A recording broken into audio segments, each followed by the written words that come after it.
Hello and welcome to another Black Talk Radio News commentary. Of course, my name is Scotty Reed. I'm broadcasting from behind the enemy lines.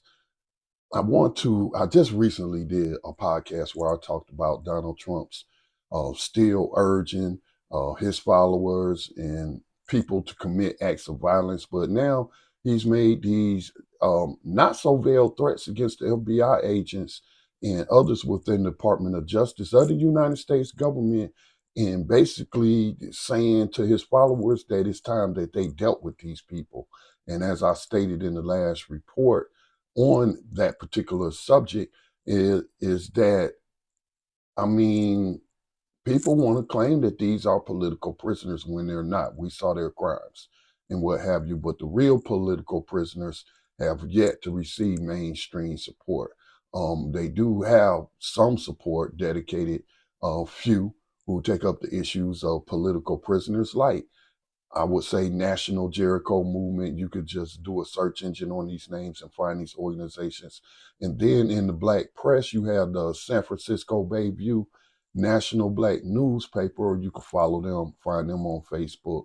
And they've certainly report on these issues. But you want to talk about real political prisoners and systemic racism? Let's talk about Mumia Abu-Jamal's case. I have noted and shared things from these organizations and among his supporters, friends of Mumia, the things that they have posted related to what's been happening in Philadelphia, whether there were rallies on his behalf or court hearings coming up, and just calls to action to the general public for those who want to see justice in his case.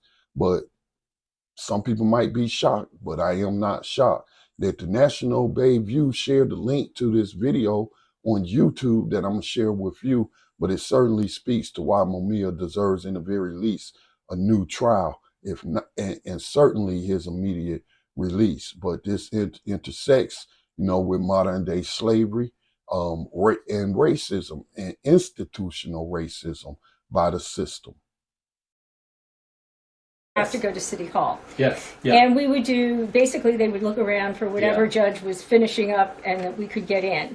So it so happened this particular day, we went to the courtroom of Judge Sabo was just finishing up.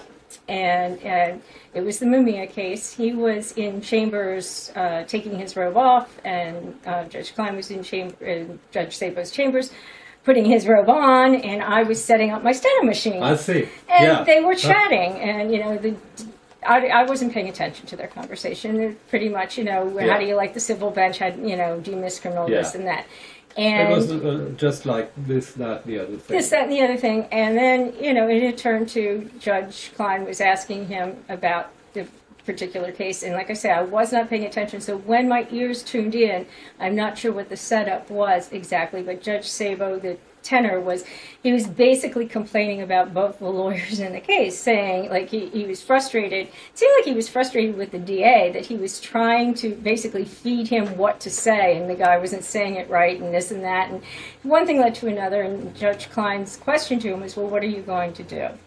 And this is the phrase I hate saying, but I'm just repeating. Judge Sabo said, what? He was standing up, getting ready to get his coat on. He said, I'm going to help him fry the nigger. Wow.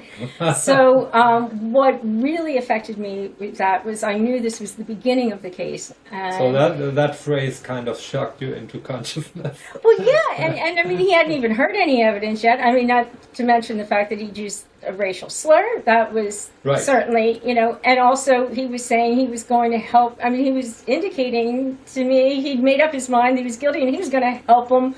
Right.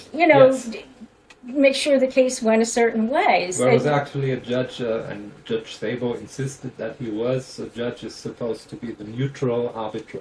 Correct. Yes, you're not supposed to make up your mind. Even if you do, you're certainly not supposed to influence the trial. You're just supposed to rule on.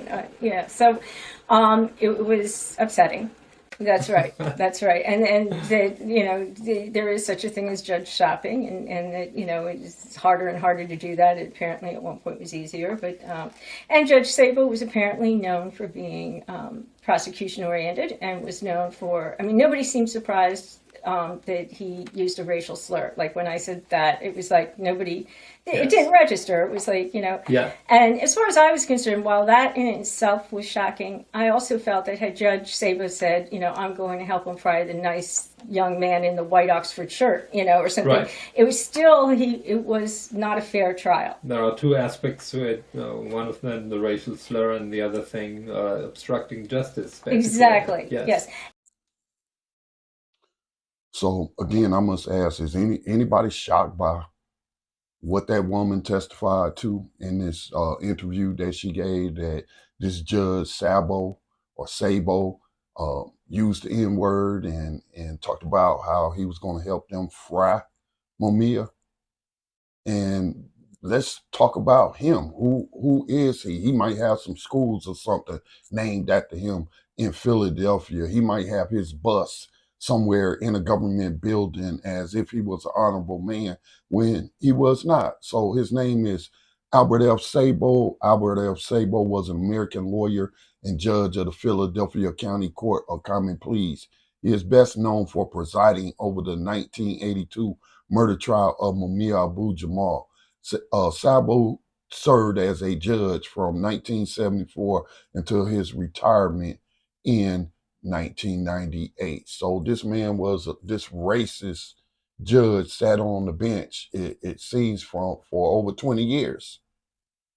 Any case he connected to should be put under the microscope and should be of grounds of appeal, because he straight up is a racist, according to the testimony from the woman, the former court reporter we just heard from. And then another thing I'd like to note before I end is to say to white people, it's inappropriate to laugh at people telling you stories about other white people practicing racism, and in this case, using the N-word. Understand some people may laugh, a nervous laugh, because they don't know how to deal with it, but it's certainly inappropriate to laugh at such instances. And it would be appropriate, though, for people to speak up when these things happen.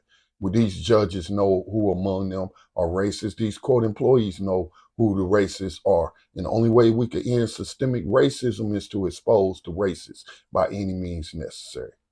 But with that said, please support the production of independent Black media.